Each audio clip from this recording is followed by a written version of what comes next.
Wholesale Hotline, where we cover everything to do with wholesale real estate. I'm Jamil Damji. I'm Brent Daniels. And I am Pace Morby. And together we cover the most important parts of wholesale real estate. Lead generation. Conversion of sellers into contracts. And dispositions. Guys, remember when you're watching this show, do us a favor and squad up in the comments. Make sure that you are liking and subscribing to the YouTube channels and in the Facebook group Wholesale Hotline. Most important, we want to know we're doing a great job for you and helping you build your business. So go give us a review on iTunes and or Spotify. So squad up and enjoy the show.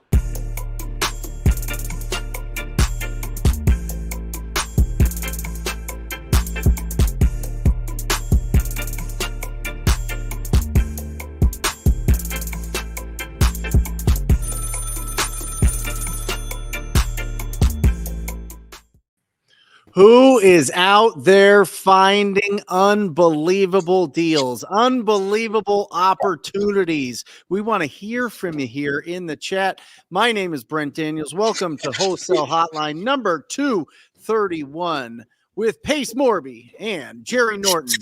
We're coming to you live to answer all of your questions about real estate investing, wholesaling, what's going on out there with realtors, all the changes going on with their commissions as of what, Jerry, today, tomorrow? I think tomorrow is when the, nationwide, some places have already adopted the new rules, but I think it's officially tomorrow's the drop dead date. So what happens tomorrow, Jerry? Well, starting tomorrow, the way that buyer's agents will operate is completely different than the old model. No longer is their commission predetermined and set prior to a buyer engaging with a buyer's agent. No longer can a seller or seller's agent advertise a buyer's agent commission on the MLS. So that's removed completely. And a buyer's agent has to enter into a buyer's agency agreement prior to, I guess, showing properties or engaging in a relationship. They have to create a broker-buyer relationship. I actually think that's a really good thing for the buyer's agents, don't you think? Like, it's going to force these buyers from wasting all these buyer's agents' time, taking them on appointments. And then I remember one day, my wife had been working with this couple that was they went to our ward. Mormons, we call it a ward. And my wife met these people at our church. And after literally 2 years of showing these people houses, and they were just changing their mind, doing all this stuff. My wife and I go to Disneyland. We're in line at Disneyland, and my wife opens up Facebook, and it's a picture of this family saying, "Here's our new house. Thank you to this agent at the welcome center at the new home community that helped us buy this house."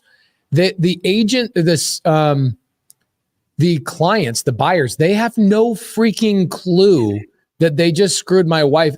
I don't know where buyers think agents get paid. I think that this will actually help buyers agents out. Don't you think? I mean, buyers agents should have been figuring that out ahead of time. The problem here is, up until now, a buyer's agent, they didn't really have to sell themselves, right? They didn't have to do a sales presentation. They didn't have to show their value. They didn't have to earn their commission. You literally just showed up as a buyer's agent and you're getting 3%, whether you did a good job or not. It didn't have to be negotiated. Now, all of that has to be figured out up front before you even look at houses. So it's going to force buyer's agents to learn marketing and sales and all the things. What's interesting about this, though, is it doesn't mean that the seller can't still pay the buyer's agent commission. Right. And I think we're going to see that happen quite a bit like it used to. That I think that'll still be pretty normal. But what it does mean is it means you have to figure that out up front. And if a seller is unwilling to, if they don't want to pay the buyer's agent commission, that buyer's agent or that buyer and the buyer's agent have to figure that out. Right? Like, they're gonna have to figure out how to get paid if that's not the case. Yeah. How do you think it's going to affect the cash buyers that we sell our deals to? Guys? Well, this is the exciting part that's worth talking about, because I'm a big fan of double dipping. So I'll go to that listing agent and I'll say, "Hey, I'm unrepresented. I'll let you represent me in the transaction." Well, before that was the end of it. Like that was all we had to say. And then we knew that 3% that was available for the buyer's agent that was already predetermined would just go straight to that listing agent. So it was sort of this, once we agree on that double dip, they call it dual agency. Once that's been agreed upon, then, it was pretty simple. We move forward. That agent would get 6% or whatever the total commission was. And that was the end of it. Well, now we get to have a totally different conversation. We get to say, hey, I'm unrepresented. What do you want to do? How do you want to work this out? Do you, what's your number? What's your fee? I'd like you to represent me in the transaction. I still believe in that model, because what you're doing is you're creating a competitive advantage by offering that listing agent to also be a buyer's agent. Now, this is where it's allowed, right? And so now it's going to be interesting because we can offer any fee we want. We could eliminate that commission, and then the seller doesn't have to pay as much, which affects price. We could offer to pay whatever. We could say, hey, here's my price, get the deal done, and I'll pay a $10,000 commission as my buyer's agent. Like, we can do whatever we want now. So for me, I'm kind of excited about it because it actually opens up the door to even more opportunity and more possibility.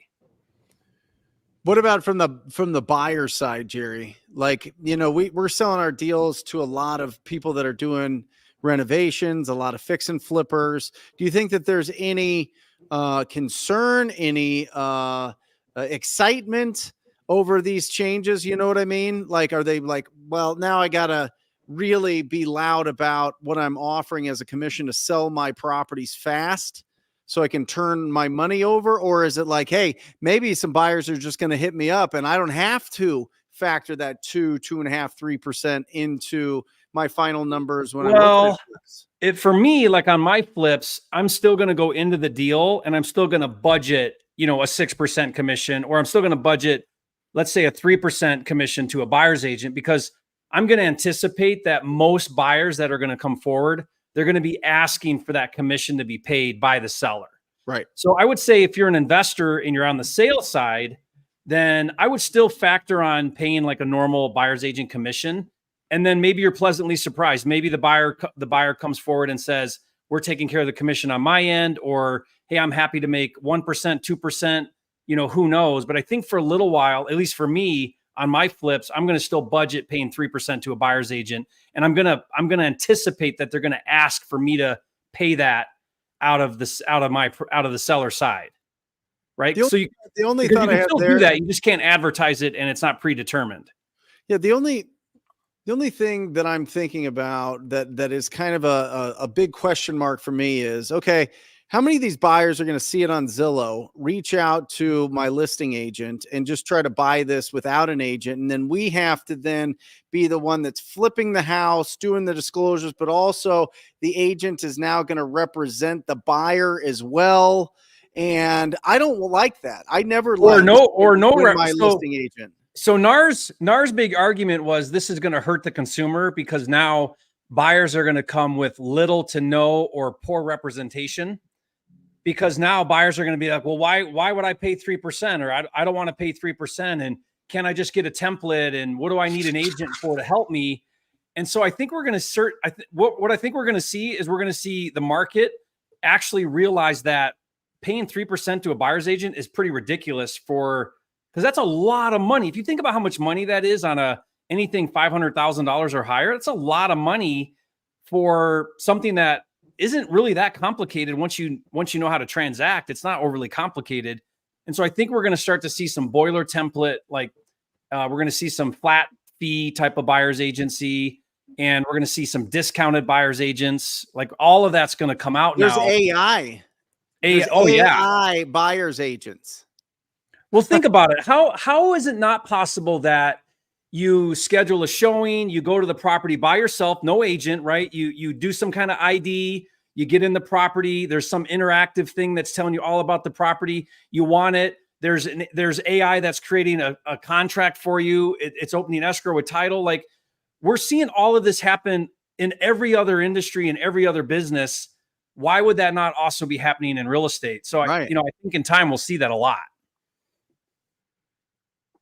Yeah, I just wonder how it's going to be for flippers that, you got a handhold or deals fall in, fall out. They're going with a different lender that doesn't have their act together, and then all of a sudden the appraisals come in real goofy.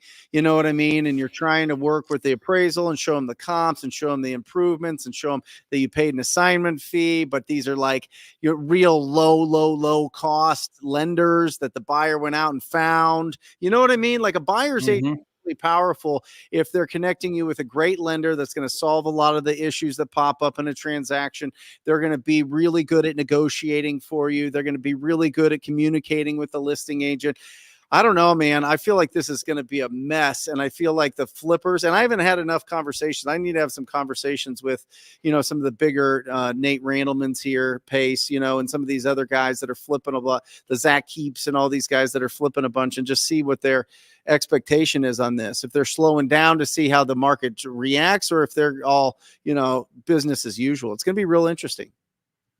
Yeah, I agree. remember the flat fee listings that would come out a long time ago. Where did those things go? Gone.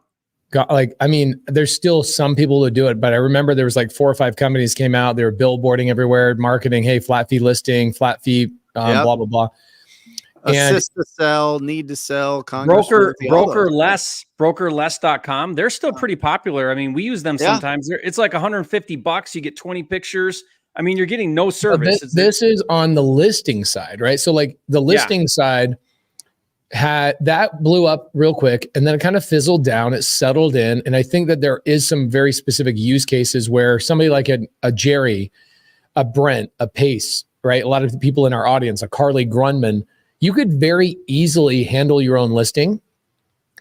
But for the average consumer selling their house, they cannot do a flat listing. So they're going to find out the same exact thing on the buyer side. I bet you there's going to be buyer's agents that come out and be like, I'll do a flat fee buyer's agent thing. Mm-hmm. And there's going to be some sort of invention in the marketplace. But again, I think it's going to go back to the way it was. Buyer's agents do all the work compared to the listing agent. They do all the bull crap. They do the TC stuff, the therapy. They're doing all the stuff. And I don't think it's going to go back to 3%, but I think the industry is going to normalize after a year or 2 years and go, we need buyer's agents. We just don't want to pay them a full 3%. Yeah, I think we'll probably see some like a la carte, like I'll show you 5 properties for X price, or, every showing is like this much, because, some people you got to show them 20 properties, and some people you show them 1, so I don't know. Well, I think we'll start to see some real creativity from buyer's agents now that they have to show their value and justify their fee. So it will be interesting to see how this all shakes down. I mean, a lot of people are saying that nothing's going to change. The only thing that's going to be different is it's no longer advertised, but sellers, the presentation that listing agents are going to have with sellers is going to be very similar, which is you better budget 3% to a buyer's agent. Otherwise we're not going to attract the right type of buyer. Right. Yeah. And so, who knows? It's kind of interesting to see it. To me though, it's kind of cool because it's disrupting, and that's when all the great ideas come out. That's when the new software and all the new things emerge, when when you open things up for competition. Right. Yeah, I thought for sure this would be like, there'd be a stop in the momentum of new people getting into the business of getting their license and doing all this. And then I talked to the trainers at the gym, and they're like all getting their real estate license. They're all excited, but they're like, oh, you're in real estate. That's incredible. Like, so many people are getting into that right now. And I was like, really? Well, here's what I do think will happen. I think we're going to see there's been a real separation between the real estate agent on this hand and the real estate investor on this hand. And I think we're going to see those two merge quite a bit more together. I think you're going to see real estate agents who realize that they can't survive alone just on being an agent, and they're going to start to move into the investing side, and which the most closely related to agents is wholesaling. So I think we're going to see a lot of transition there, and vice versa. I mean, we've been for years on the wholesaling side also listing properties. Now we're primarily, primary focus is wholesaling, but if they want retail and it's a last ditch effort, we'll list their properties. All my markets, we have a license and we'll list properties. why not for 3% if that's what they really want and that's the best solution for them?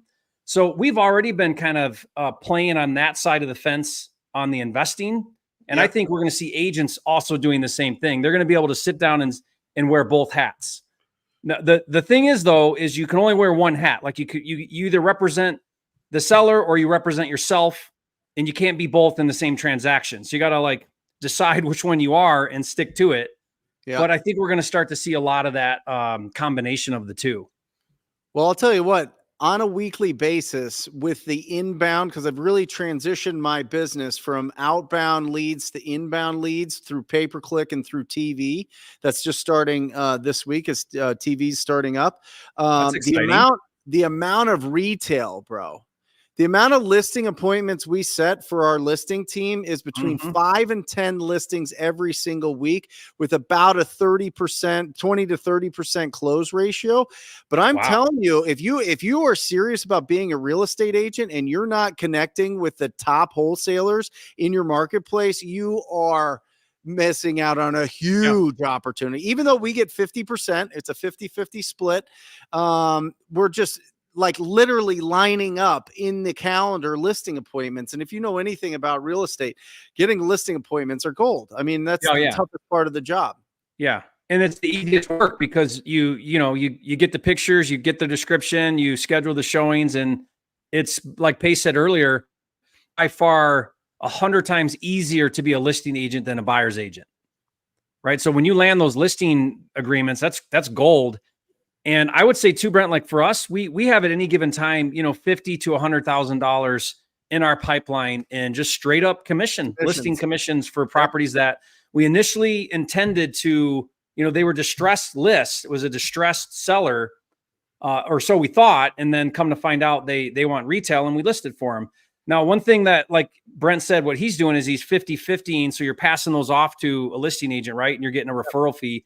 You can only get referral fees if you have a real estate license. Right. You got to understand that. So if you don't have that, then you can't receive those referral fees. Yeah, that's right. And my goal, Jerry, is to have my entire marketing budget covered by the retail commissions. Perfect. I get to that spot. Oh my goodness gracious. Yeah. That's because now it's all referral income, and now all your marketing and overhead is now covered from those commissions, from those referrals. Yeah, beautiful. Yeah, so I think everybody should think about that. I know traditionally it's like you don't need a license, and it's true, you don't need a license to be an investor. But I think like if you look at the pros and cons, okay, you have to disclose. That's the big thing. You always have to disclose that you have a real estate license. I build right into my contracts with sellers that we have a real estate license, but we're not representing you as an agent. We're representing ourselves as investors. So we're really clear about the disclosure there. And as long as you're doing those things and you're staying really, really clear with the sellers that on where you sit in the transaction, then you're okay, right? It's where you get in trouble is if there's any gray area. And what would happen is if someone reported you back to the real estate commission and they had all thought you were misrepresenting yourself, then that's where you get in trouble when you have a license. And Jerry, do you have a license? Yeah. Pace, you don't, right? I never will. Right. I think it's interesting. I think that, when I see somebody that is in our business that has a license, they feel stickier. They feel like they're going to be in the business longer and do the work and really commit to it.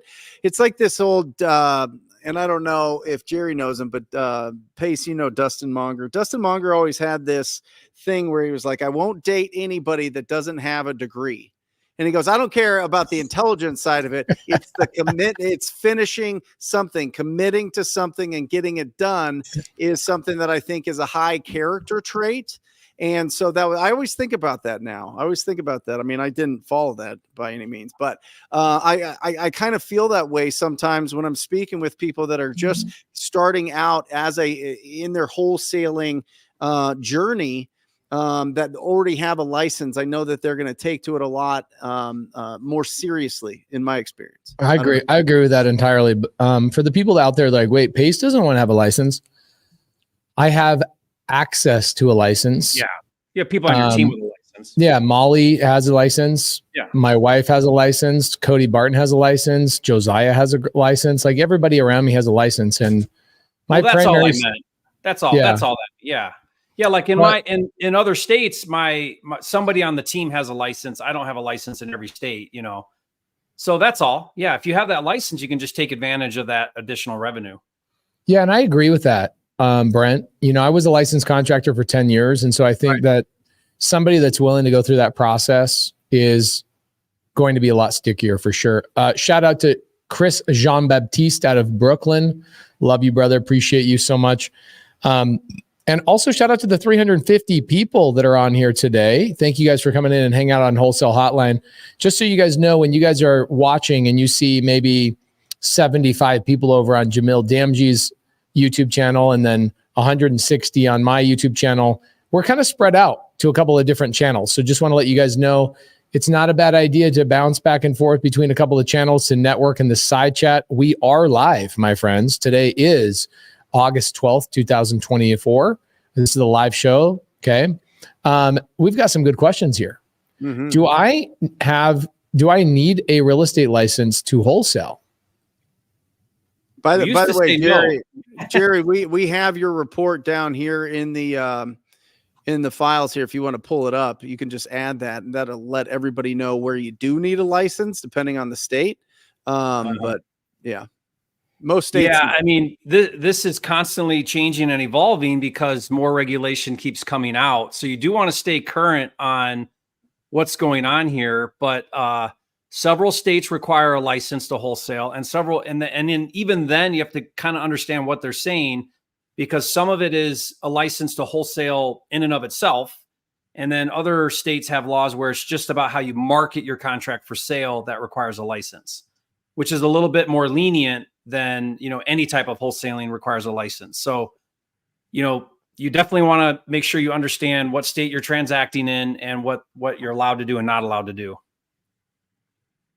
Okay. Ephraim says, Efrain Peña, how do I talk to get this leads? Don't mind splitting the commission. You know, I don't know what you're saying, but I'm going to assume you're asking, how do I get leads? There's so many trainings on how to get leads. And I think this is such a beautiful question. It should be one of the first questions you ask, and also one of the first questions you answer. Because every other question you start asking about your business without leads is just a curiosity. It's not something that's going to solve a problem. We get paid by solving problems, my friends. If you don't have leads, that's the only problem you have. Yeah. And you got to go fix that problem. So go ask that question. Go to Jerry, type in this on YouTube, Jerry Norton leads. I guarantee you that freaking guy has made a YouTube video on how to generate some freaking leads. Okay. Well, and I think it's important to understand what a lead is, right? What is the definition of a lead? A lead is not just somebody that's like, yeah, how much will you give me? A lead's not somebody that you had a good conversation with and they might sell at some point. A lead is somebody that has made the decision they're going to sign the documents required to transfer title to somebody else or control to somebody else, however you want to put it. But it's somebody that's made the decision they don't want this property anymore. They don't want the responsibility of this property anymore. That's what a lead is. And if you're wholesaling, it's somebody that wants to transfer title to somebody else. And that's what's really important. That's something that we have to fundamentally understand and pull out of those property owners to make sure that we're not wasting our time just spinning our wheels with people that'll never sell their property. Yeah. Yeah, I agree. Lead generation is the lifeblood of your business. If you're not generating leads on a daily basis, you have no pipeline, you have no business. It really starts there. Like that's your one and only problem for most people is leads. How do I get quality leads? Yeah, and there's 3 ways to get leads. You buy them, you earn them, or you wait for them. Right? You buy them through marketing, you earn them through prospecting, and you earn them and you wait for them from referrals. I mean, that's your 3 main sources that you're going to use to generate leads. And most of us have to start out by being wildly proactive, going out and initiating those conversations ourselves. because we don't have a huge budget to have people call you. I will tell you this. It is between $4,000 and $6,000 here in Phoenix, Arizona to get a deal closed if you're marketing. 4,000 to 6,000. It could be much more than that, but depending on your processes. But if you don't have $4,000 to $6,000 in a major market, would you agree, guys? For a wholesale $20,000 to $25,000 deal, would you say about 4 to 6? Direct to seller, yeah. Right. Yeah, Jamil told me it's even higher. It's up over 10,000 in some markets, your hot markets. Oh, yeah. Anywhere in Seattle or Chicago or Miami or Vegas, Southern Phoenix. California. Yeah, for sure. Wolford1 says, hit the like button, y'all. Yeah, guys, we got about 400 people watching between a couple of different YouTube video channels. Give us a little bit of love. Share this with your mom. Tell her what's up. Tell her I said hi.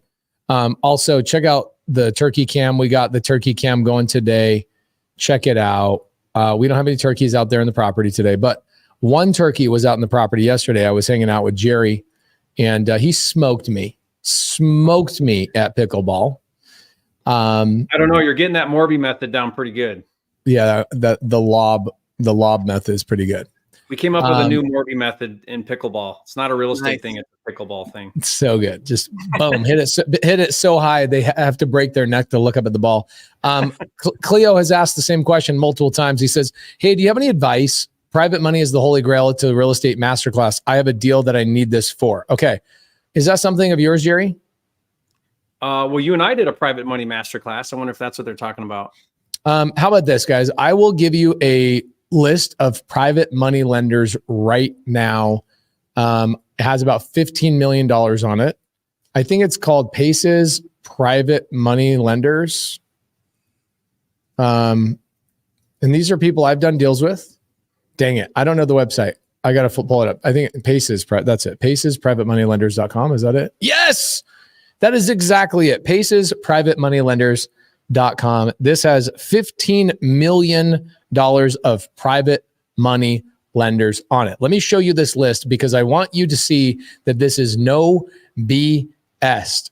This is absolutely super gangster. I think this one has 13 million on it. So let's check it out. And I want you to know that you don't need to go and find private money lenders. Just download the list. It's a Google sheet.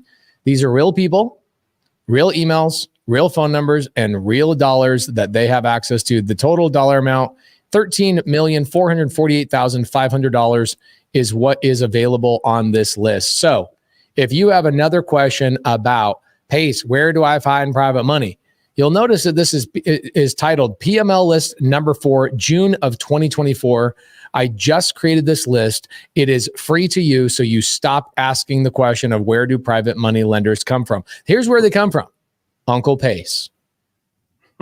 Don't go to somebody that's charging you $35,000 to learn how to raise private capital.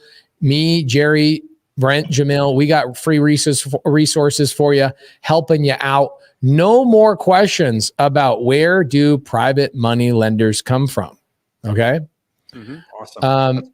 Here's a good question. Waring F.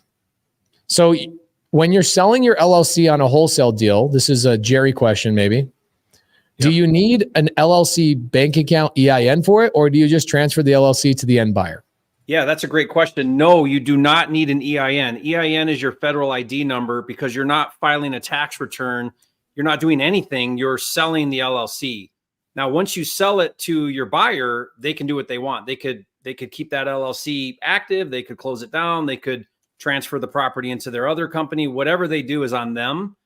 All you need to do is form the LLC. You're going to create now a membership interest in that LLC. And by the way, I give away all this for free. Like I had a lawyer create all of these docs, and you guys can get that for free. Just go to llcflipperkit.com and you can get all the documents you need to sell an LLC, because you're going to remember, it's not real estate now, it's a business. You're selling a business, not real estate. So it's treated a little differently than a real estate transaction. Why would you sell an LLC?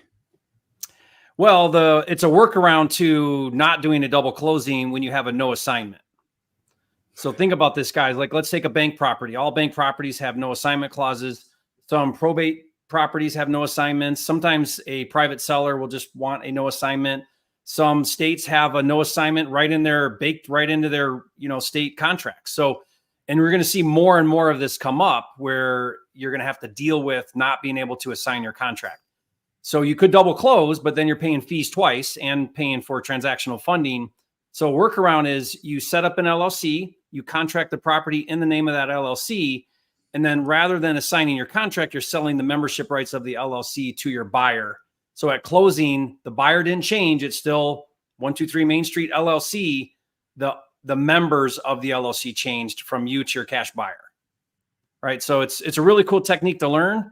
It's not super clean because you could encumber an LLC. Like I could set up an LLC, go get $100,000 in business line of credit on it, and then sell it to Brent, and Brent just inherited a liability, right? So you got to be careful if you're buying an LLC. Like I would do a UCC filing against the LLC, make sure it's not holding any debt, right? Because you would be inheriting that. So and it's done outside of closing. So that's another thing that's a little tricky sometimes, but it's a workaround. We at Creative Title and Escrow in about 3 months, we will help you sell your LLCs to an end buyer. That we will allow that to go through our escrow company. Just so you know, Creative Title and Escrow. The name of the website is getcreativetitle.com. Also, Stacy, kind of tying into Jerry's answer here. I need to get an LLC within a trust. I got a quote from $4,000 from Anderson Business Advisors. Guys, I would not use Anderson Business Advisors. You can quote me by saying that. Toby is one of my friends. Those guys that own that company are my friends, but their company is months and months of waiting, and they're 3 times more expensive than they should be, especially for starting out real estate investors. I use a company called Prime. Their website is startwithprime.com. I set up my LLCs there. I set up my trusts. Steve Harwood is a really good friend of all of ours. He was just up here in Montana with me and Jerry on Jerry's Lake. Startwithprime.com is where we get all the LLCs done, the trust done. They're about a third the price of Anderson Business Advisors. Man, Anderson Business Advisors just got too big, too fast, and I just don't think they can keep up with all their demand. And that's been like 3 or 4 years of that. So love those guys. They're great human beings, but their business has a little bit of to fix on the customer service side and on the pricing. Okay. They also face, what's great about Prime is they pretty much just specialize in real estate investors. So they know what we do inside and out. So that's another great benefit to them. I love that. Okay. So here's another question. Robert Gardner says, Pace, you need to access request to switch to an account to access. Robert, watch what I do, Robert. This is all you're going to do. You're going to go to Pace's privatemoneylenders.com. It goes here. You're going to type in your name and your email, and I will email you the list. You will get that list. I promise you it's a real list. You will be just fine. Okay. How do you go about selling my home through Creative Finance? Me and my wife are downsizing. Al, this is what you do. Let me show you something. You got a house to sell on seller finance. You come to your boy right here via email.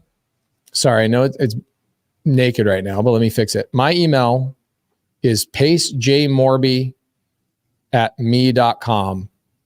Email me details. I will help you out. Maybe I'll buy it. I don't know. But if you have a deal to sell, bring it to me, pacejmorby@me.com. Also, I just want to point something out. For those of you guys that don't know, I will help you find a house to live in for you and your family. I got this really freaking cool program that we've just built called pacehelpsamerica.com. You can go to pacehelpsamerica.com if you're watching this in the future. But right now, let me just show you what it looks like.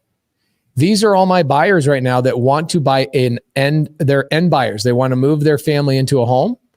And I am helping them find houses on Creative Finance. So if you have a house you want to sell, I'm your guy. If you have a house you want to buy, I can help you find one.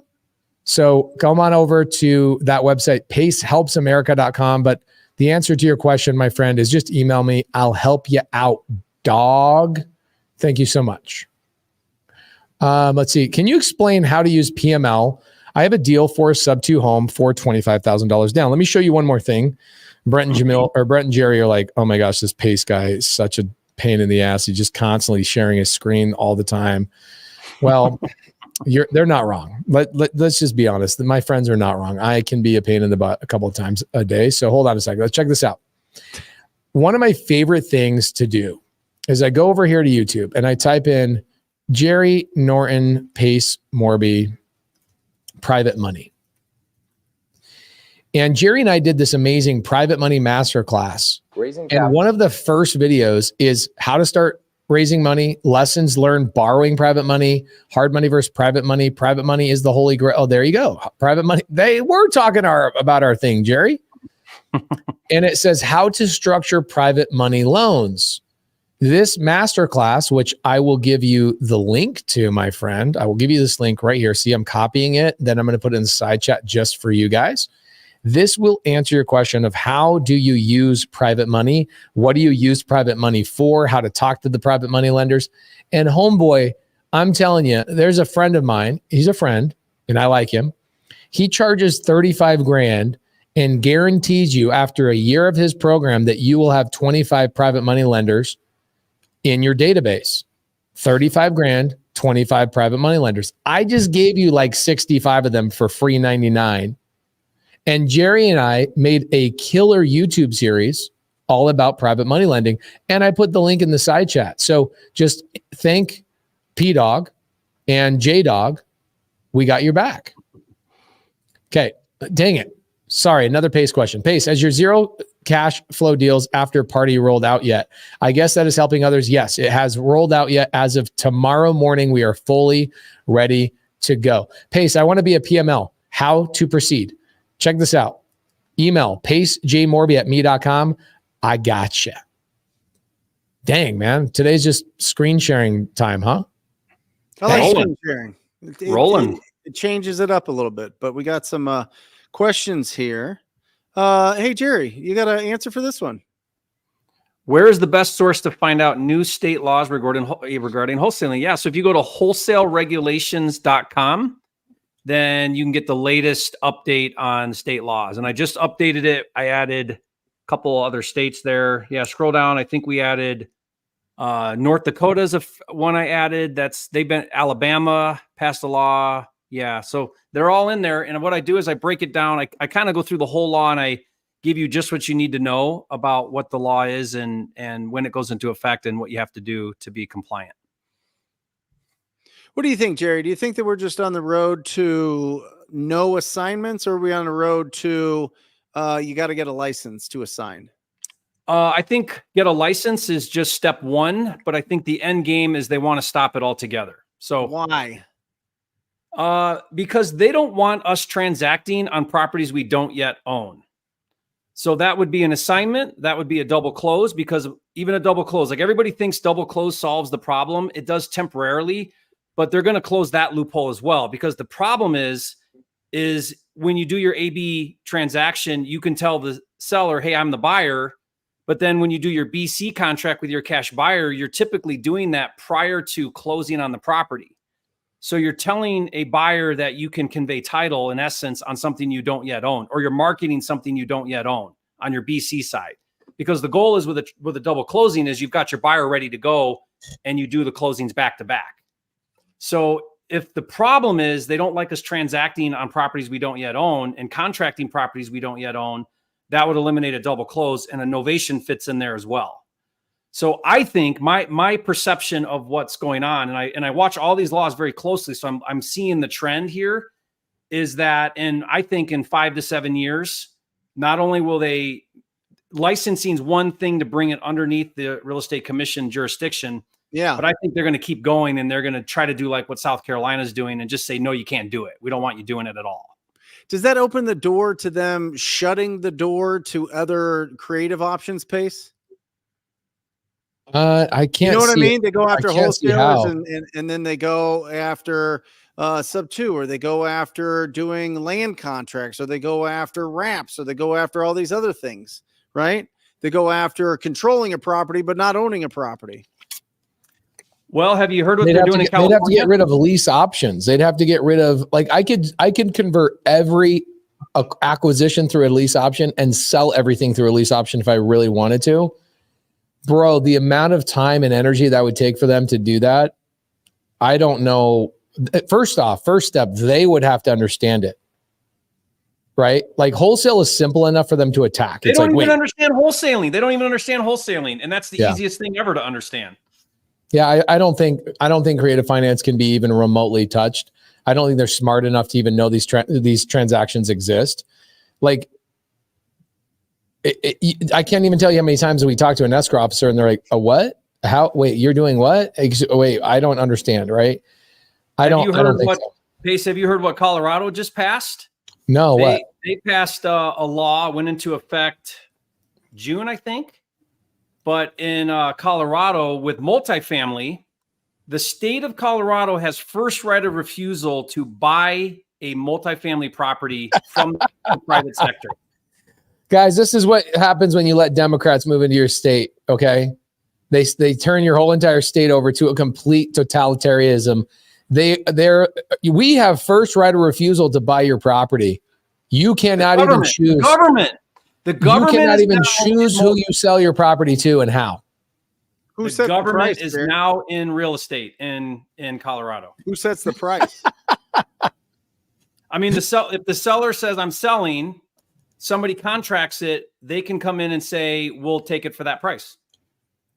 Got it. Wow. So that's crazy. Well, I think it's. I'm voting for Biden. I'm voting for Biden. I'm all in. Did you hear what California passed? So California passed a law for flippers, and and this is statewide in California. If you're a flipper, as the flipper, you have to now hire licensed and registered contractors on your entire renovation, and you have to provide who they are and what they did, and fully disclose what your rehab was. And then buyers have recourse if something was done wrong or incorrect. Wait. What? This is where? California. Guys, half of your contractors are illegal immigrants who are 10 times better than the licensed contractor, white dudes that can't do the job and charge 4 times too much money. Yeah, think about it. You're doing carpet or gutters or paint, licensed and registered contractors. And now you hold liability because buyers have recourse. So now you got to be really careful. So you're taking on all this additional liability. I mean, I'm all for hiring good contractors, but it's just the state is now coming into real estate investing. Like they're getting their hands in it. They're getting their fingers in it. My gosh, man. This is why less government, you know what I'm saying? Like if I was forced to hire a licensed contractor here in Montana to do my concrete, out for the pickleball court, the driveway, the barn, all that kind of stuff. One, the job still would not be done. And I would have paid twice as much money and it would have gotten done with half as much quality if I hired a licensed dude. Yeah. Well, think about this. It would have given me an attitude the whole time. The Hispanic guys that I get come in, they're not even from Montana. They drove in from Seattle, non-licensed, and got it done for 1/4 the price, twice as fast, and thanked me for the work. The other guys are like, you'll be lucky if I can get to this in 2 months. Guys, you vote with your feet, my friends. And you Californians that are sticking around in California, you're voting by staying in that awful state. Gosh dang, that sucks. Well, think about this. Your rehab budgets are going to double now, which means who are you ultimately affecting? You're just hurting the seller. It's like every single time you hurt the seller.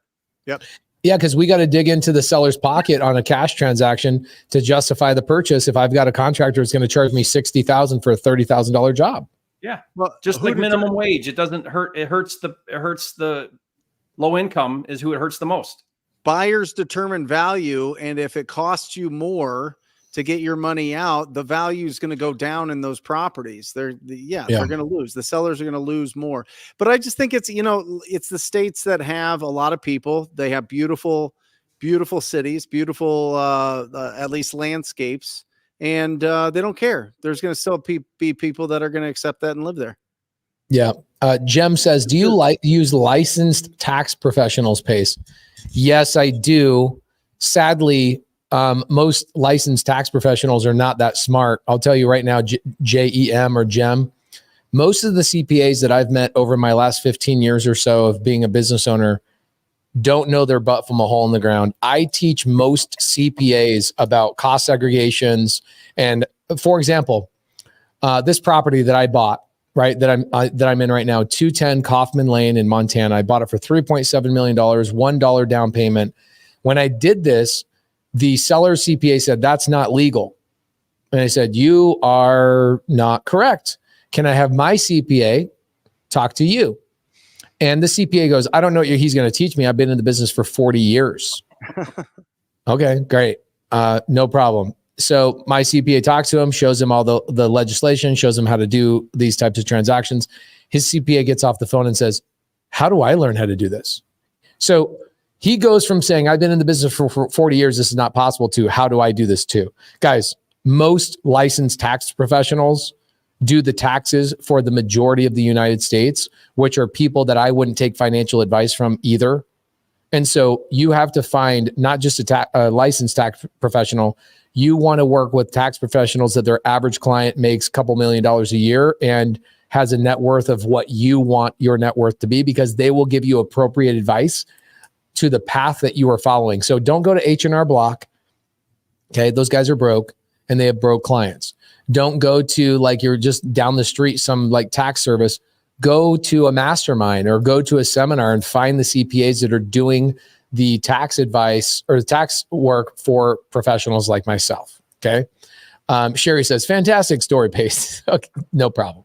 I would add to that, Pace. You know, there's your run-of-the-mill CPA is just going to take a look at your books and say, here's how much you owe. You know, what you want is you want a tax advisor, someone that knows the ins and outs and is going to help you reduce your tax liability. That's a specialized tax professional that understands high income earners and what they need to do to minimize taxes. Yeah. Juan Valencia says, is it a bad idea to focus on fix and flip real estate investing, work with wholesalers to buy properties, but not do any wholesaling myself? No, it's not a bad idea. I just want to point something out. This is my opinion about fixing and flipping. Jerry and Brent might have a completely different opinion. Fixing and flipping is not a full-fledged business. Even though you can make millions and millions of dollars doing it, fixing and flipping is a side hobby because it's challenging and it doesn't, it's not just challenging and I love it. It's super rewarding. I love fixing and flipping. It's probably one of the hardest parts of real estate to scale yourself out of. And so you're very capped in it, meaning how many projects you can do, how many states you can do, how many things you can take on. And so I do know a lot of people that fix and flip. I did it entirely. Like, it was my first couple of years in the business. It was probably 60% of what I did. I was fixing and flipping. I love it. I freaking love fixing and flipping, but it's not a full-fledged business. Wholesaling, you can scale. And buying and holding, you can scale. Fixing and flipping is very, very tied to renovations, quality of contractors, permits, delays, supply chain, etc. And also the market. In 2022, when the market changed, interest rates were really good. We were on projection to sell these 5 houses, and I was planning on making about $100,000 per house on these flips. And the market changes, interest rates go up, my buyers dry up, and I had to keep those properties in my portfolio. And so fixing and flipping is not always a guaranteed process. One thing that is always guaranteed, my friends, is a wholesale assignment contract. You get paid that day. You don't have to worry about it the next day. That's one thing that's beautiful. Second thing is my buy and hold portfolio will always go up over time, whereas a fix and flip is not 100% reliable. So what are your opinions, Jerry and Brent? Yeah, I would add to that. That's all very correct, Pace. I would add to that. One of the challenges with fix and flip is your cash conversion cycle and just cash management. It's a very capital intense business model. Yep. Every fix and flipper I know, and I'm one of them, and I've been in this place. You're constantly broke because you can't ever have money sitting in your bank account that's going into another property, and the cash is just out. You got all this money out, and then a windfall when it finally sells. And managing that cycle is very challenging because there's a lot of unforeseens with flipping. So you never hit your budget, you never hit your timelines. And so just trying to manage all of that, you've got a lot of payments out, hard money, private money payments out. So it becomes for most people very, very challenging, not just on what Pace explained, where every property is different. There's no two properties the same. You run into all of these unknowns. So that's why you can't scale it very well. You also struggle quite a bit to manage all of that cash that's got to be in the deals. And that's what I see swallow up fix and flippers the most. It's not that they don't know how to rehab or they don't know how to buy right. It's that they they run out of cash, and the Yeah. cash swallows them alive. Yeah, that's a really good point. Risk, right? I keep thinking about this because you talk about this so incredibly, Jerry, about the risk, right? The risk and reward and those big checks and really doing well. And you could take a lead that cost you, $4,000 to $6,000 and you can wholesale it and make 25, or you could flip it and make 50, 60, 70, 80. But there's risk. There's risk in your cash flow. There's risk in the market shifting. And I think that all of us up here can, and just like Pace was saying, all of us have gotten caught when the market has just on a dime just shifted within like a 30-day window. It could even be like a single day window. But when it shifts, that feeling that you feel is awful. It is the worst when you've got all of your pride in this thing, and you've got money in this thing, and you've got your family's money into these things, or your own money into these things. And then all of a sudden it shifts and you have to work something out with the bank to either take it as a rental or take a loss or just break even on it when you were expecting those funds. Oh, it's like one of the most heartbreaking experiences you will ever feel. And I don't care how good you are. I don't care if it's your first deal or your 1,000th deal. It'll catch you at some point. You will always get caught at some point. I would say if you want to flip though, keep it very light. Do cosmetic. Don't get yourself into any big projects. I kind of have a rule with like new flippers. If you can get in and out of that project in 2 or 3 weeks and under 5 contractors total, okay, maybe, and then the numbers better be really, really good. You better make 4 times as what you could wholesaling it. Otherwise, just wholesale it, because you can do 5 deals in the same time you do 1 fix and flip, because it's going to take a lot of your time, energy, and effort to manage that project. Yeah, I would say never try and pay your today bills with fix and flip money, ever. Right? Here's what this is how I describe it. Wholesale is great for today money. Mm-hmm. Yep. Fixing and flipping is good for tomorrow money. And buying and holding is good for forever money. Yeah. Slow, medium, fast money. Yep. Yeah. And so wholesale is like, I need to make money now. I hate my job. I want to supplement it. You can rely on here's what's great about wholesale. Generate leads, submit offers, find buyers, make money. Yeah. Jerry, what do you think? What do you think that window, real quick? Because I'm just really curious about this. What do you think that window is when when it's hot? When it's like a seller's market, when everybody's just making a fortune, like how big of a window is that? You know what I mean? Like, is it a year? Is it 2 years? Is it 3 years? Is it 18 months? Is it, you know what I mean? Because people get in, they start building their whole business around these big flips and doing these things. And then all of a sudden the music stops. And some guys get out beforehand. Guys realize we've seen market shifts in like a 6-month window, right? So you can get caught in a flip that's a 6-month flip and you get caught in it. But if you're staying under that, typically if you're staying under 6 months in a project, you should be okay. Meaning, you go into it, you think you understand the market. 6 months later, the market, might correct a little bit, but you should be okay. It's when you're in a 12-month or 18-month. That's why builders get stuck so bad, because they started that project, they don't finish it for 18 months. Market can completely shift in 18 months. So that you just got to be thinking about that. Like, think about, okay, well, where could we be in 4 months from now, 5 months, 6 months from now? Am I going to get caught? And Pace mentioned that. Like, I remember Pace, you and I in our private money, or not our private money, our creative finance series, we talked about, on one of them, we talked about what do you do when you got to sell a property and you realize you're going to be selling at a loss. And I don't know if you remember this, Pace, but we talked about don't sell it on a market, value, hold that property, maybe sell it on creative. And so we used the deal I had where I sold this house in Michigan that I would have taken like a $30,000 loss if I sold it. It was a flip, got caught on it when the market corrected. Instead, I sold it on land contract, and I sold it for way more than market value because it was, I carried the note for the buyer. And then he just cashed me out, like a month or 2 ago. And it worked out great. Like, I actually made money because I stayed in the deal. He started making me, an interest payment. So it covered my debt on it, or my cash on it. And so, like, those things are going to happen if you're into flipping. You might get stuck in a project. So you got to be thinking about that all the time. How do I make sure I'm not in these projects too long if a market correction happens? Yeah. You're fixing and flipping is a side hustle. I tell people that all the time. I was watching Ryan Panate, a good friend of mine. So this is not going to come across negative. I love Ryan. I think everybody here loves Ryan. We support Ryan. He's a great guy, nice guy. But I watched how he was saying, yeah, we have 65 flips going on right now. I was like, you are waiting for a tidal wave to happen. And guess what he's saying right now? He only wholesales. I only wholesale. Yeah. Yeah. So, look, again, I'm not criticizing him. I'm just letting you know, like, that's the experience of the people that are talking about it. And you make money in wholesale. You make money in fixing and flipping until you don't. Yeah. And wholesaling is not like that. Again, wholesaling is very simple. I don't have to have a license in most states. Somebody actually asked a really great question. I think deserves an answer. I think, first off, here's a really simple question.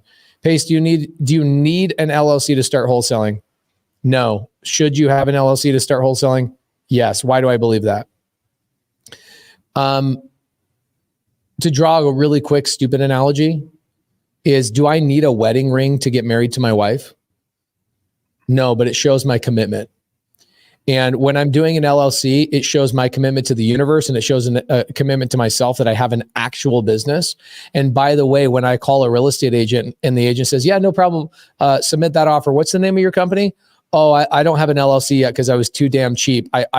Everything in my life is, how do I do it for free, not invest in myself? I want everything for free.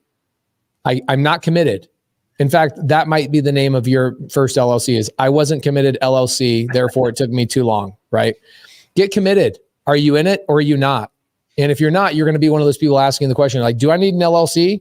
I don't know. Do you need a bank account to receive money? I guess not. Technically, you could receive a check and go down to the check cashing place and they'll give you your money minus 8%. You don't need one, but by golly, it makes you look professional when you have a conversation with a private money lender, another wholesaler you want to JV with, or an agent you're doing a contract with, a title company, and also the seller. What's the name of your company? Oh, I don't have an LLC. It's just Pace. And you get to take advantage of all of the benefits of having an entity, right? You get all the write-offs that come with that. The answer is yes. Like, you don't need one, but why wait? Like, why would you wait? Well, Are you serious about this business? Then get one set up. I don't know, Jerry. I'm just not committed to the thing. I see all these other people making money, but I'm not sure if I'm going to make money. So I'm just going to dilly-dally, and I'm going to dip my toe in the water just a little bit. I'm not going to be non-committal, and I'm going to see how this works out. Guys, it won't work out. There is no toe dipping. Like, if you're non-committal in anything you do in your life and see how it works out. Yeah. You won't get a deal. It won't work out. Yeah, I had one question that was so good before I get Brent. You might have put that one up here. There was a question on here that said, "Don't you guys think?" Oh, here it is. Zach Chrisman. This is a good question. I think it's either accusatory or he didn't ask it properly, and I love accusatory questions. A good friend of mine sent me a text message the other day. Rent one rental at a time. I think you guys might know one rental at a time. Mm-hmm. And he says, "Hey, I just had somebody from Bigger Pockets take a shot at me. What do you do when people talk crap?" And I said, "I send them a thank you note. Thank you for reminding me I'm on the right path and I'm upsetting you. Because nobody cool that did anything cool made everybody happy." So, Pace, nobody criticizes somebody above them. You only criticize or below them. Or somebody is threatened, right? Yeah. And that person for Bigger Pockets is threatened by the guy from one rental at a time. So anyway, Zach, I don't think it's accusatory, but I kind of hope it is, because I want the smoke. He says, "Do you think that you are just delaying the inevitable with wholesaling? Eventually, someone will have to add value." What's your gut reaction to that, Jerry? Well, wholesaling is just, every single product in the world has wholesale and retail, and real estate's no different. Somebody goes direct, somebody does the marketing, somebody does the advertising, somebody creates the wholesale product, and then somebody takes it retail. That's Nike, that's Costco, that's Walmart. The idea of wholesale and retail is a way of doing business. That's how we all operate. Every single thing you look around, every single thing is wholesale and retail. Real estate's no different. Now, are is it going to change like how we transact? Yeah, how we transact maybe will change, but wholesale and retail will never change. That's how the world turns. Yeah, I mean, I don't know. I don't know if it's adding value to the actual property itself or to the industry. I think either way, I mean, value is you get receipts for value. It's called your income.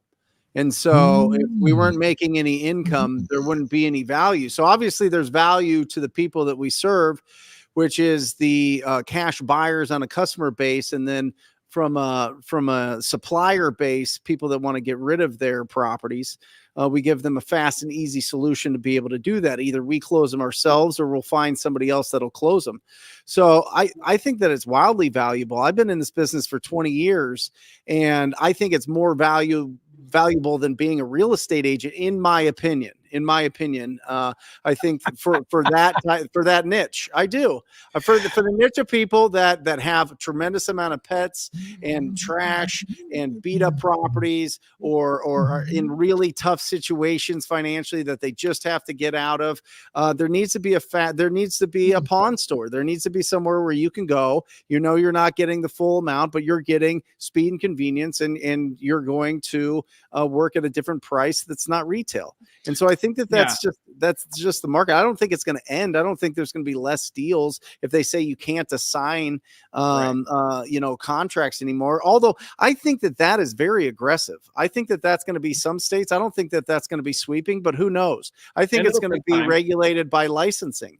And I think licensing is going to open up, and the brokerages are going to make a push to allow assignments, because I think it's a really smart plan for that 6 to 10% of the real estate market that's in true distress. Yeah. The implication here is that a wholesaler is not adding value because they're not fixing up the house. And that's one way to add value, but contracting a great deal that you bring to market to buyers that want to rent those properties or fix and flip them, that is value. You're bringing value in the form of an opportunity for somebody to take advantage of. Okay. So we understand that words have value, right? Like, people go to therapists and they uncover trauma and they fix their problems. Like, therapists provide value, right? Just with words. Like, they didn't have to get a 2x4 and smack their client across the head and go, value. No, they used their words and their experience to provide value to that client. So what I laugh about is how infrequent I see agents provide value besides their listing price. That's the value that they're providing to the marketplace. Okay, cool. I got it. That works. What would you say? I laugh about this thing, and I'll bring it up for the next couple of years. David Green on Bigger Pockets. I recorded this clip. I've reposted a bunch of times. He said something. He said, I don't see why people wholesale. It seems like a gray area to me. It's almost borderline illegal. And I'm like, says somebody that has obviously never been in a wholesale appointment in your entire life. Because if you had, you'd realize that seller has already met with 3 real estate agents. They were probably already listed for 6-7 months. They fired that agent, go to another agent. That agent couldn't get the number that they needed. And then a freaking wholesaler comes along and uses their words to talk the seller to the appropriate price to then package that deal and provide value not only to that seller, but also provide value to the buyer. And well, why doesn't the buyer just do it? Oh, here's the first question. Why doesn't the agent do that? I don't know, because 99% of people on the planet are lazy, which allows the 1% of us that want to do the work to make all the money. Okay, second question. Why doesn't the buyer just go talk to the seller themselves directly? Probably because that goes back into the conversation we had about fixing and flipping. They are so busy wanting to shoot themselves in the foot dealing with their contractors and permits and delays and all that kind of stuff. They don't have a freaking second on the planet to go and find their own deals. Fix and flippers provide so much more value to this market than I can explain to you. And this is why I used to take people in my Prius and go, get your butt in my passenger seat and I will take you in the home of a homeowner and you will cry. Literally, not figuratively, you will walk out of one of these houses crying, saying, I am so grateful for my life. And oh my gosh, how did you just solve that lady's problem? And I would say, because I did a value add with my mouth. Solving problems and understanding human nature and understanding where they should go after I buy the house. In fact, the last 2 deals, my friend, the last 2 deals that I closed just last week were both sellers who were expired listings. So when somebody like a David Green, again, much respect to David, we are friends. I do adore him. I think he's one of the best of the best. I'm just letting you know that sometimes you'll pick up incorrect information from people that are not in the wholesale business.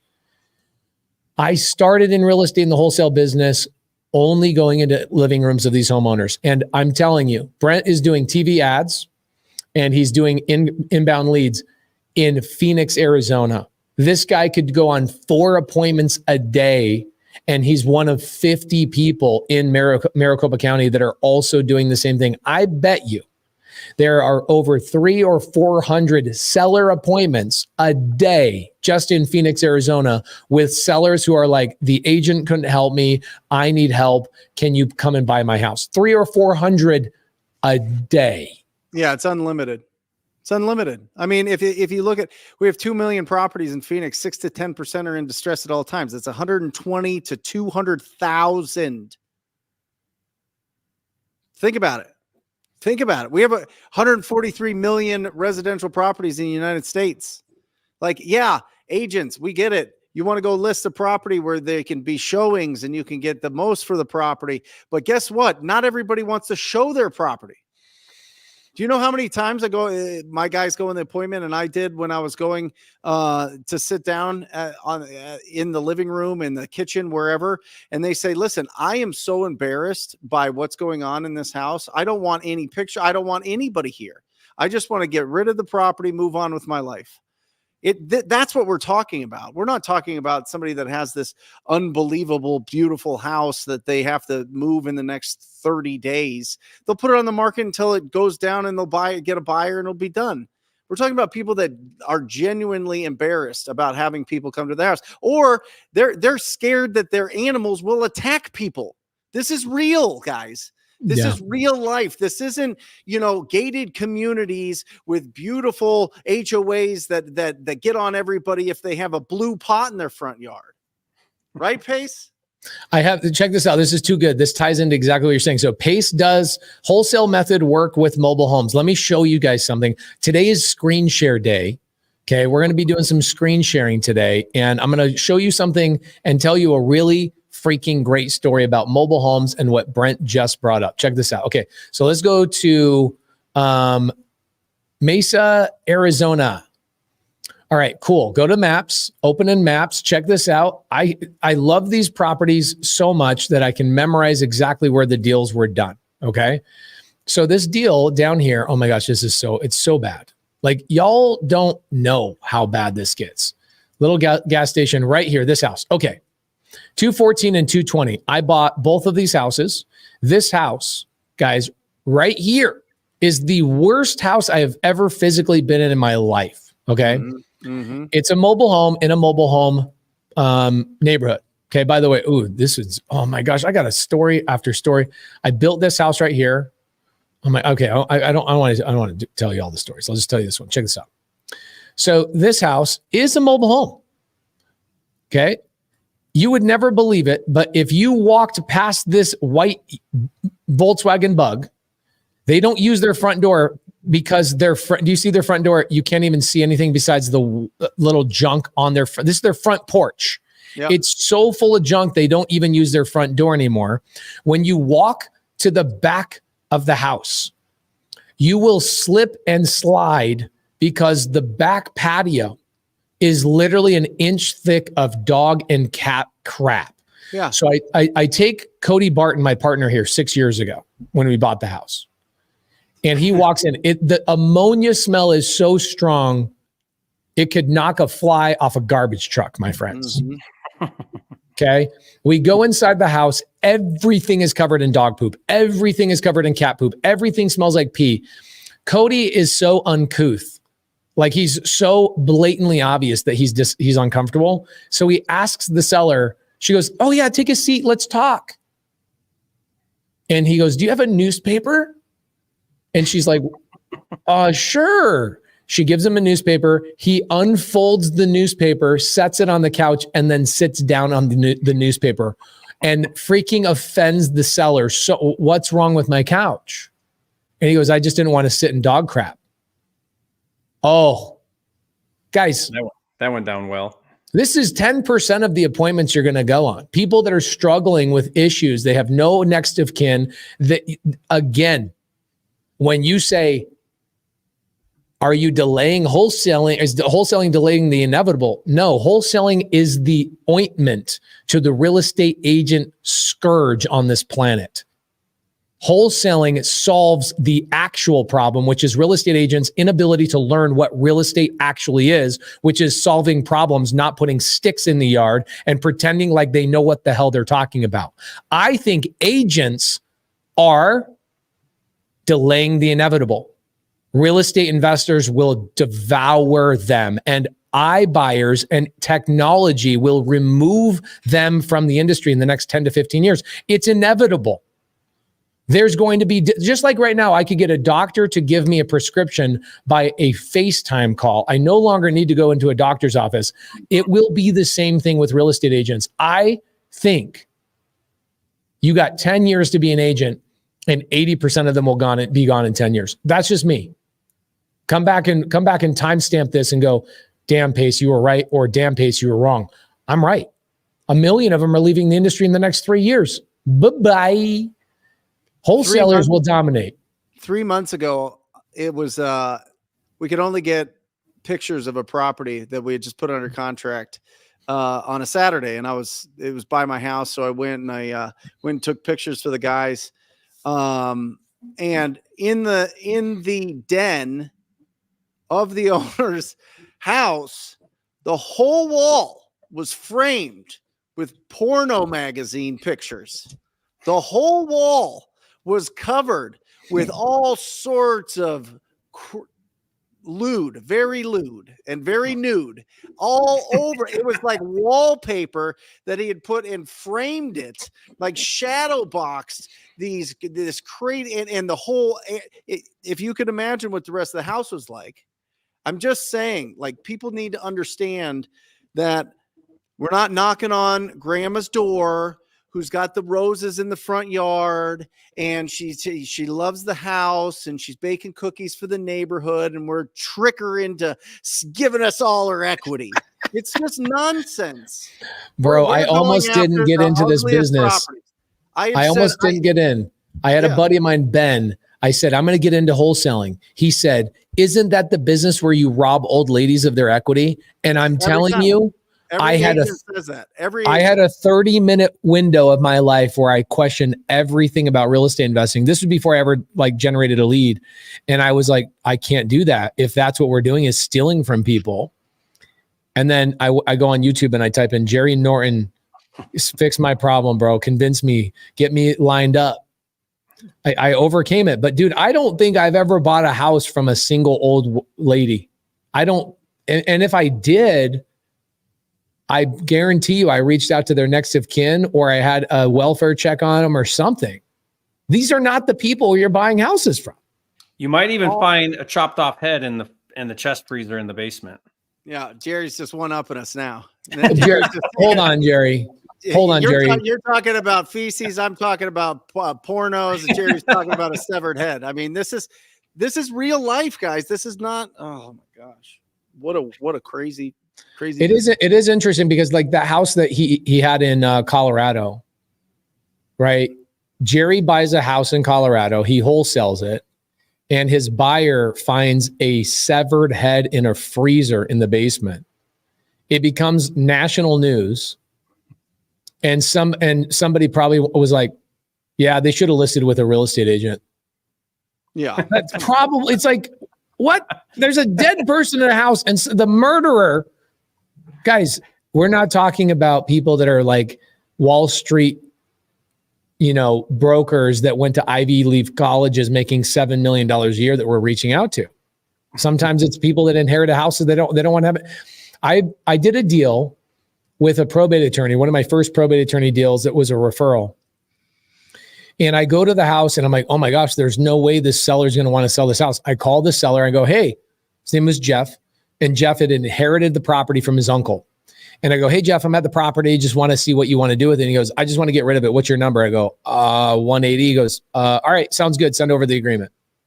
I go, really? You want me to send photos? He goes, nope, I already know I don't want the property. Just, really? You want to list through an agent? Nope, I don't want to wait for that. I just want to be done in a week. Okay, but David Green's going to tell me that I'm an evil human being and that wholesaling is rotten and this, that, and the other. Are you sure you don't want to list through an agent? He literally says to me, he goes, agents are dumb. I don't want to wait. Send me the contract. Guys, speed and convenience is only one of multiple things that solve these sellers' problems. That was one seller. He'd never seen the property, inherited the property. He didn't have dogs, cats, mental health issues. He didn't have a severed head. He just didn't want the property. And he didn't want to wait. He didn't want to sit there and like clean out the property and do an estate sale. The thing came with like a garage full of stuff. I got a Nissan ZR1, whatever those things are. I don't know. I got a horrible boat missing a prop. And I'm like, all right, sounds good. 180. I ended up wholesaling that thing for like 260, made 80 grand on a house that somebody's like, I don't even want to see the house. Perfectly intelligent guy. He just lived in Pennsylvania. It was a house in Arizona. He didn't want to deal with it. Probate's one subset. What about foreclosure? Right? Somebody lost their house. Somebody lost their job. The house is in disarray. They've been beating the house up. They got 5 kids and they don't know what to do. And they're like, man, it is endless amounts of people. And if you think about just the expired listings alone, 15,000 new expired listings pop up every day. That's 15,000 people that a licensed real estate agent failed to sell a house for. And real quick, before we go back to the Q&A, why did they fail to sell the house? Because they lied to him. And I'll explain why. They put the property on the market at a price that they knew it wouldn't sell. That's the only reason properties don't sell is the price. No, I mean, Brent, the seller was out of their mind, Brent. The seller's out of their mind. The agent didn't do anything wrong, Brent. Except for their job. There you go. So there's where words provide value, right? The agent could not use appropriate words to get that seller at an appropriate price that made sense. Then a wholesaler comes along without a license and provides value with his mouth. I don't need a single 2x4 or sheetrock or any of those things to provide value to a situation. I need the money maker, which is my mouth. That's it. Listen, every house will sell at the right price. Every one. Real estate agents have to have the confidence to go in there and explain to property owners what it would. Wrong, but a severed head might make it not sell too. Well, yeah. No, I guarantee you Jerry will sell that house. Just depends on the price. It was a hoarder house. It was a really bad hoarder house. So no, an agent wasn't going to sell that property. Head or no head in the freezer. 500 people watching Wholesale Hotline tonight. It must have been good. You guys stuck around. Thank you so much for hanging out with us tonight. We only got about 12 more minutes. Let's hammer through some questions and I will get off my soapbox about this value add thing, but it is an interesting conversation that people believe. And there's hundreds of thousands of wholesalers out there that don't come on this show anymore. Jerry probably made them multimillionaires and they don't need to come on Wholesale Hotline anymore. But here's a good one from Brandon Vintila. When wholesaling a deal on market, what's the best way to handle when a buyer you send your deal goes to the listing agent and tells them you're wholesaling the deal and agent wants to cancel the contract? This is definitely not a Pace thing. I do not wholesale deals on the MLS. This is definitely a Brent or a Jerry. Brent, you'd probably do this more than anybody else. Or are you closing and you own it? No. I don't do any on market deals. Okay. This is more Jerry. Jerry.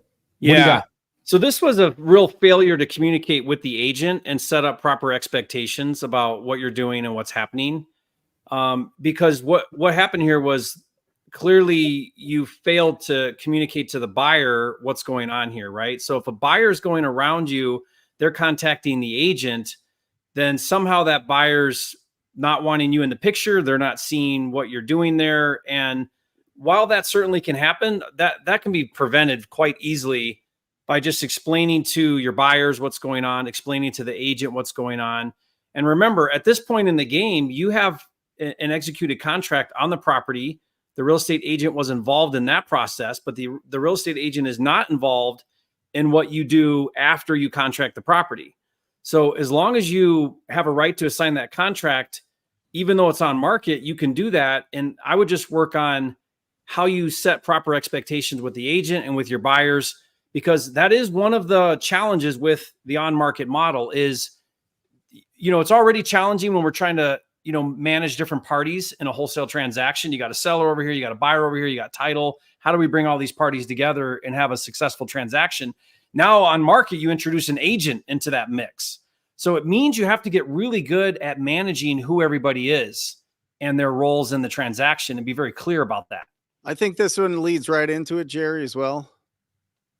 How do you answer the agent if they ask you right off the bat if you're a wholesaler? I say only on Fridays. Yeah. Here's your response. Do you mean, do I sometimes assign my contract? Yes. Sometimes we assign our contract. Sometimes we assign contracts to other entities we own. Sometimes we work with other partners and investors that maybe take the property to the finish line and flip it. Maybe we keep it as a rental. We have a wide array of exit strategies we employ, and assigning our contract is one of them. Now, when I say that, I never actually said the word wholesaling. Wholesaling kind of puts agents in like this deer in headlights type of thing. So when I explain to agents that we have multiple exit strategies and assigning the contract might be one of them, and here's what that means, I very rarely have an agent have a problem with that. Does anybody get mad at flippers for their profits? Anybody? Not really, because they they're earn like it. Exalted. They're like, let's do a bunch of TV shows about them. Yeah. Yeah, because people feel like they earned it. Yeah. That's so true. Let's glorify these guys for making so much money. Where'd the deal come from? Yeah, even on our TV show A&E, that we're like, hey, can we show where the deal came from? They're like, where'd it come from? Wholesalers. Oh no, we can't do that. We can't show that. I mean, there's glorified luxury real estate agents, right? There's a ton of Netflix shows on that. There's a ton of fix and flip shows, right? How do they find all the deals? I made an offer to a guy. Yeah. Do you know who that guy is on the other line that they're negotiating with? It's a wholesaler. Yeah. He's probably wearing a TTP t-shirt. They're like, oh, look at this. We're going to call the other agent on the other line and negotiate this deal because this smoking hot deal doesn't have 15 offers on it. And they're going to give it to, somebody on a TV show. Knock it off. Yeah. Like, what are we talking about? We are the engine of the flipping business. We are the ones finding the deals. We're the ones sitting down and really having the strong emotional intelligence to be able to solve the problems of these property owners that have this property that's gotten way out of control. It's wild. Nobody has gone through the trenches like us. We're like the first line of defense. We're the tip of the spear, baby. Everybody 100%. else is glorified, and we're there friggin' throwing away our polos because it smells like a cigarette wiped with, in somebody's ass. You know what I mean? Like, so accurate. Like, quite literally, my wife would make me remove my shoes when I came home from my seller appointments. Oh, if you wear wool, never wear wool in the winter. Just burn it. Oh my gosh, it'll attach to that wonderful wool, and now you got to throw away that beautiful cardigan that you have. Trust me. Oh yeah, I'm still heard about it. Cardigan, more like buy again because that thing's ruined. Buy it again. Here's another good thing right here. So Victoria Heaton, by the way, is a real estate agent that I've done multiple sub-2 deals with. She joined sub-2, realizing, hey, I'm an agent. I want to make more money. These guys are talking all the good stuff on Wholesale Hotline. Let me go out and let me drum up some new business outside of being a listing agent. So she comes to me. She's got another agent, a listing agent. Guys, no offense to Victoria. She's out there trying to learn. But there's 2 licensed real estate agents reaching out to me who is not licensed to solve a problem for them. Now, it is an intricate problem, but I want to let you know that combined between those 2 agents, you've got probably 35 years of experience, and they're coming to me without a license. So those of you guys out there are like, oh, just get a license. I want to cuss at you so bad. If you want me to get a license, then stop reaching out to me when you need my help. Okay. You licensees, you people that have licenses, if you want me to get a license, then stop asking me for help when you have a license. Okay. Everybody wants a steak, but they don't want to know it's from a cow. That is so true, Josh. Gosh dang, Josh. That's so good. So we provide so much value to the marketplace. There's no possible way we go away, number one. And number two, we're the most creative people ever in real estate. We provide solutions and we come up with avenues to solve a problem that nobody's even heard of. Like this agent, for example, this deal I just showed you. Okay, they have this problem they're dealing with where the seller has a first lien position right here. Look at that. That's a pretty good interest rate, right? 286. Purchase price is 397. The first lien position is FHA loan 2.9%. Okay, second lien is 6.69. I don't love that part. But the seller's like, give me $1,000 in cash and I'll walk away. Cool. Agent, here's what's interesting. The agent gets more money than the seller. How many times have you guys seen this situation where the agent gets paid significantly more than the seller? So I'm not claiming this at all. Okay. I just want to I want to make people think for a second. If wholesalers are out there stealing the equity of Grandma Betty, what do you think the agents are doing in this situation where they are literally making more money than the seller they work for? You're telling me this is okay and this is appropriate and it's just right there out in the open, but a wholesaler wants, and by the way, guess who they're reaching out to? A wholesaler. Now, these agents don't criticize the business. They're part of the business. They're part of the solution. I'm just highlighting to you that there's agents out there that are willing for their seller to lose 20 grand, 30 grand. Man, I remember one day when I first started in this business, Brent, Jerry, you'll remember this in your business as well. I went on an appointment and I said, I got to buy this at a price where the seller's going to have to write a check for 50 grand to get rid of this house. And I just go, there's no way they're going to say yes to this. And they do. I give them the offer. They go, no problem. And they write a check for 50 G's to get rid of a house. Have you guys both had that situation? Yep. Yep. If that doesn't tell you how much pain we are solving of people, and by the way, every deal I've seen a seller write a check on a cash deal to get rid of, they also dealt with an agent before they called me. Wholesaling is a magical business. Magical business. And like Brent mentioned earlier, wholesaling is everywhere. How do you think I bought milk at the store and eggs and bread? Oh, because the grocery store, they produced and added value, right? No, they went directly to the seller. They negotiated a contract and they assigned that to the buyer. The buyer pays a higher dollar amount. You guys want to know about Walmart? You guys want to hear how Walmart uses this business model to a T? Check this out. Walmart goes to, let's say, a cup manufacturer and says, hey, we want to sell your cups at Walmart.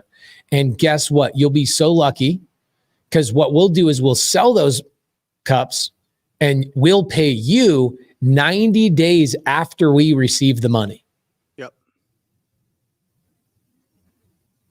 And we're going to sell it for a higher dollar amount. And not only we're going to sell it for a higher dollar amount called wholesaling, we're going to basically assign it to the end buyer. And that buyer, they think they paid Walmart. They didn't. They didn't pay Walmart.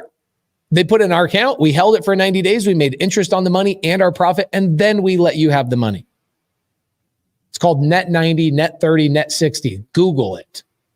And you will find that every product you buy you purchased it from a wholesaler.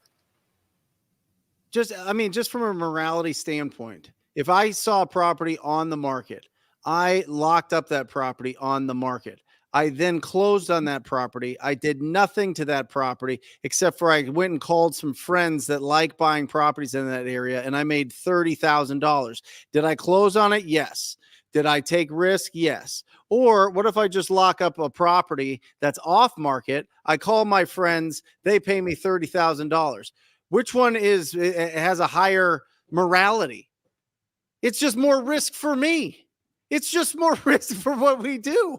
I know, like, what are we talking about? Do you know how many deals that I got beat out on as an agent representing investor offers because the listing agent had their own pocket investor? They just had to put it on the market because their broker required them to list all properties on the market before accepting offers, which they had already accepted, which was lower than the offer that I was going to give them. Come on, players. Crazy. Let's go. Let's go find some amazing deals this week. Let's go find some amazing opportunities. Challenge yourself to find a $50,000 deal, because that means that you provided $50,000 worth of value. Go break your brain. Go get that wire. Go get that check for $50,000 that you put into your checking account that has $42 in it right now, and see how that feels. See how your brain feels off after that. See how much pride you have in what you're doing. It's bananas. Bro, when I got my first $25,000 check, I should have changed my name. I should have changed my social security number. I should have changed my blood type, because I came a different person. Yep. Dang, I might need to go do that. I don't even recognize myself from 11 years ago. Guys, oh my gosh, getting that first check, even if it's $1, $1,000, 25 grand was my first deal. Welcome to the gates of heaven. You've made it, and it's called wholesaling. Yep. Yep. Just all agents can kiss my ass except for you unicorn agents. All the other agents can kiss my ass. Quote it. Come back here. Send them here. Share the video. Say Pace Morby says kiss his ass. Unless you're a real estate friendly real estate investor, I'm coming for your lunch. I'm coming for your expired listings, because you can't help your client and I can. Kiss my ass. Sorry. Jerry's kids are in the room right now. I'm all pumped up. Let's go get a $50,000 check. Let's go. Guys, make sure that you are liking and subscribing. If this is hitting those synapses in your brain, you're like, these guys, I like these guys. These guys are good. Go to each one of our YouTube channels, hit the subscribe button. We come out with content 4 or 5 times a week. I mean, we absolutely love this industry. We love you guys going out there, taking risks, taking massive imperfect action, going through the process of just, progressing, not trying to be perfect, and just winning each and every day and doing more than you did the day before. So we love you guys. Thanks for joining us. Wholesale Hotline. We out. We out. See ya. Or just say squat up. So squat up and enjoy the show. Yeah. Yeah. Okay. 1, 2, 3. So squat up and enjoy the show. What are you doing? I didn't say nothing. Why? I don't know. Okay. So squat up and enjoy the show. Cool. I think we should use the one where Jamil doesn't say anything.